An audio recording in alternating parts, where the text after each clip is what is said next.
And Todd, we're here to talk about intelligent workspace solutions. And my first question is, what company do you think of when you hear the term intelligent workspace solutions? Of course, it's Huddly, shipping smart cameras since 2017. All right, outstanding. And we feature a couple of these cameras in our space here.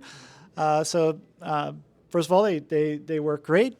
But we're here to talk about intelligence, right? So we have an event. We're talking about all the intelligent features within a conference room. And first of all, just your view of the conference room as a whole, sort of today and in the future. What kind of features are we seeing from an intelligent standpoint that's changing the conference room?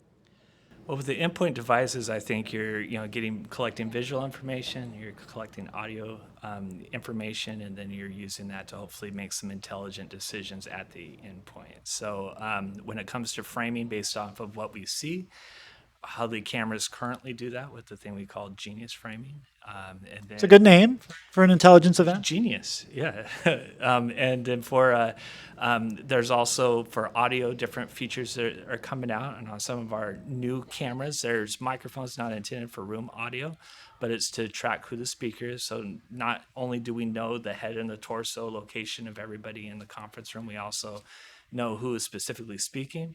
And what's even better is we also know what things aren't a person that are making noise, and we don't focus on them. So again, using a little intelligence with our algorithms to do that.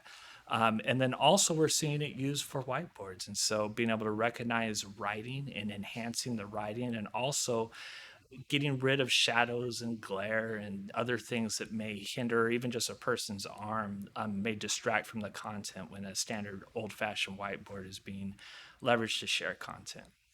Yeah, I know we use the Huddly Canvas. I use it for demonstrations, and it's always a big hit when people can see the whiteboard that clearly remotely. Yeah, the experience is actually one of my favorite things to show at events, because you truly see people just kind of in awe that what's on the screen looks better than what's actually on the board that's right there. Outstanding. All right, so I guess speaking to just some of the specific features that you have in some of your cameras today, and maybe what's coming.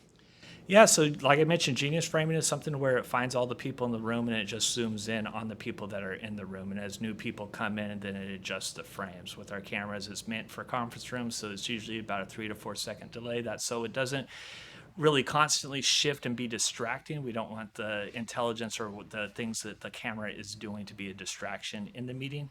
And again, with the no moving parts, you don't have to worry about the little gears, shifting when. It's a little creepy when the camera's like gearing up and moving towards you, right? Yeah, so no moving parts, and it also allows us. We just recently extended our warranties to 3 years because we get very little people returning our products because, again, no moving parts. With some of the new things we're coming out with the IQ that started shipping in 2019, we're going to have a new feature called Gallery View.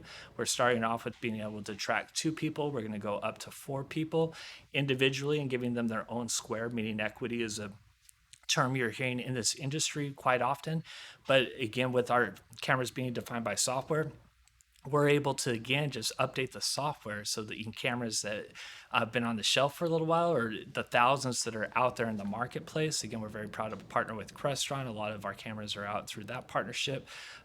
We're able to then, bring the latest features to our cameras. And then we're real excited about our new cameras, the Huddly L1, which is for large rooms, and then for the Huddly S1, which is for smaller rooms. So small to medium S1, medium to large L1. But the processing power and the headroom that we have in these cameras, we actually abandoned the just standard USB cable into it because an IP cable is going to give us a lot more headroom when it comes to bandwidth and power to be able to do even many more nice things down the road. And we're going to be constantly developing. 80% of our engineers are software engineers, and so we're going to continue to redefine our cameras. Some of the new experiences that will be coming later on this summer, it's almost like a movie because we are trying to create a virtual producer in our cameras, and so we consulted with a TV producer on how he would capture dialogue in a conference room. And he basically gave us 3 different shots that he would want to rotate from. The main one being a speaker shot, which makes sense. And then you also want to capture the reaction and get context of the other people in the meeting room, and also kind of a whole room view. So a speaker, a listener, and a whole room shot. So with the L1 and the S1, they're going to have a feature called speaker framing that basically does this, and it's going to automatically switch. And because it's not an old-fashioned PTZ camera, it's able to see the whole room the whole time. It's going to be able to cut to the different scenes, so to say, and then we'll be able to basically with the algorithm make it a more engaging experience with the conference room. Imagine being in a meeting. Most meetings are going to be hybrid. You're going to have 9, 12, up to 49 windows, on some things, to where the conference room then, will be zoomed in and more engaging. You'll be able to see and interact with the people in the conference room in a much better way. All right. So if I could summarize what you said they're elegant cameras, they're smart cameras, and they're easy to use, right? Is that what you were saying? Yes, that you summed it up quite nicely. But yes, for the user experience, is simple. I say they're smart, so I don't have to be. And then and again, with what they're able to do in the backgrounds is really enhances the user experience, whether it's on a whiteboard or viewing people in the room.